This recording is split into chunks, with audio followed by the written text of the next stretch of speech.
ต่อคิวซื้อบัตรบ่ได้เมื่อไงหรอกไปมัน เหี้ยเหรอ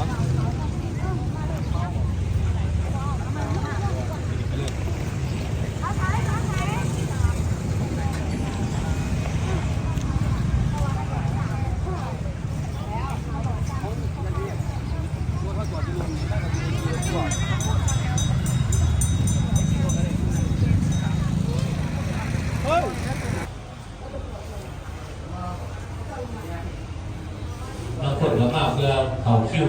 อันนั้นจองวัดจองปีเป็นเดินทางดีๆบางคนก็มาเพื่อเอฟเอฟเพื่อหาหลักก็มีเลยเนาะเพื่อมาได้กองแม่อะไรคนนี้สับแต่เขาเลยเข้าใจว่าคนมาจองปีนุ่มแมนจะให้มีคนระมัดระวังน้ำกันเนาะ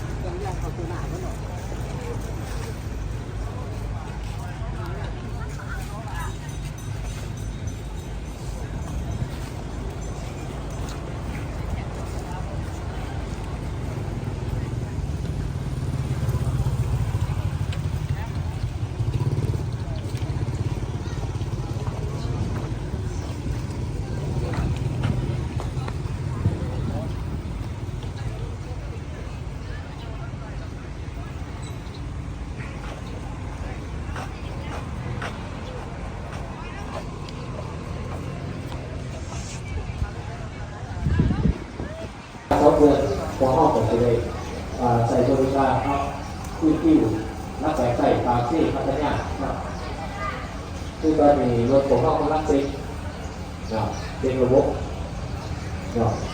เป็นรถไฟของห้องต่อการขึ้นตัวออกให้มันลอย